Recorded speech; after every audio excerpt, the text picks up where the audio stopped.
Today, I'm going to show you how to craft your own custom fly box to make sure whenever you go out, you'll be catching fish. With the help of some friends, we took a trip out in hopes to not only catch some fish, but also figure out what they're eating at this point in the year.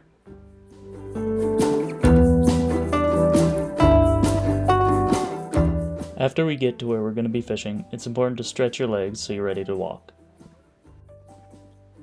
I'm setting up my 9-foot 5-weight fly rod, which will be more than enough to handle the fish we'll be going for today.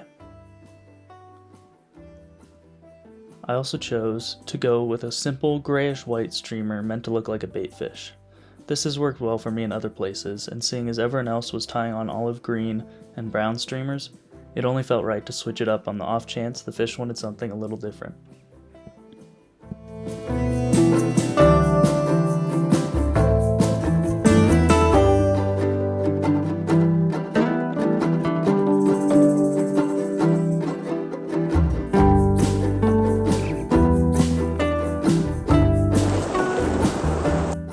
Now that we've made it to our first spot, here comes the reason I've always said to make sure to focus on the fun part of fishing, instead of the actual catching.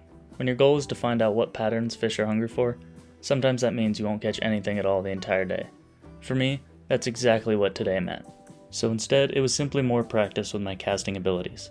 This is still important for fly fishing, and it never hurts to have more experience reading the water and figuring out where to cast.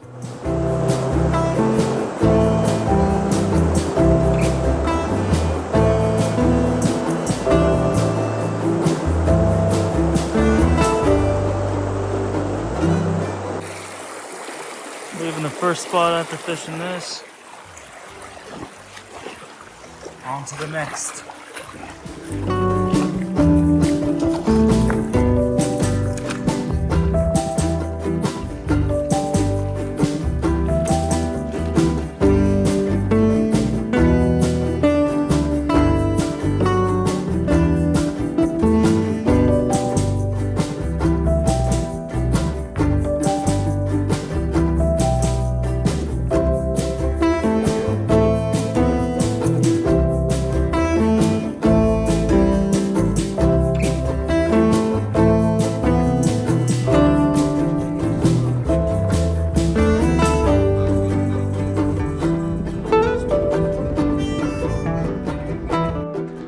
Now that I'm back home and can finally take a breath and warm up, I cleared out one of my old fly boxes in hopes for a clean slate where I don't have anything that the fish aren't going to eat. As you can see, I've already got a couple that have already been tied, but what I'm going to do is I'm going to tie some more and talk to you guys about why I chose the flies that I did to tie and how you guys can customize which flies that you tie, so that way you have the best luck no matter where you're at and can do this for yourself.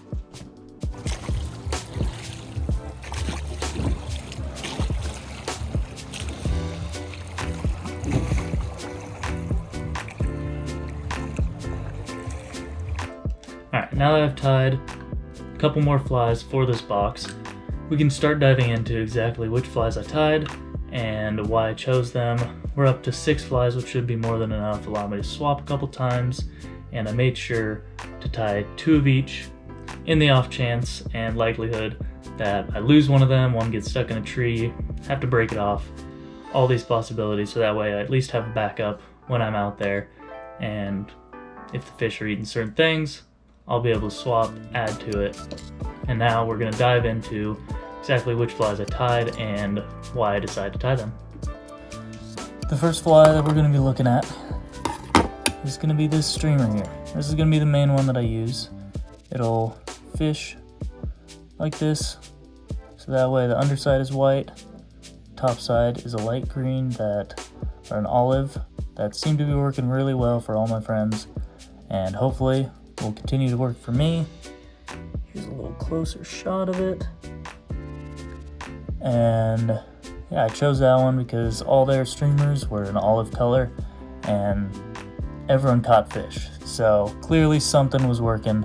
They were doing something right. I needed to modify it. So I decided to tie one of those for myself, have that in the box. I already had a second one tied. Just as a backup, that one is fully olive green. The next one we're going to take a look at here is a little bit smaller. Get some of this foam off of it. but it's right here. This one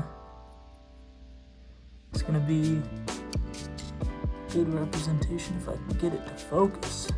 There we go. This one is meant to represent a little beetle or an ant floating on top of the water, which I saw a couple fish rise up earlier in the day. So when we go out, we're going to try and go out a little earlier to ensure that at least a couple fish will rise, go after this one, in hopes that we can catch something. And the final one, really small fly. That is going to be a simple zebra midge, and I will have a video up on tying this one as well here soon. But this one is good to use as a little dry dropper combo or streamer dropper. This one floats right along the bottom, just bounces up and down, simulates a dying or dead bug that has just floated down, and fish seem to love that one. So hopefully an improved fly box, we'll have better luck next time catching those fish and not coming out empty-handed at the very least. So hopefully you enjoyed this video, learned a little bit of something, and get out fishing.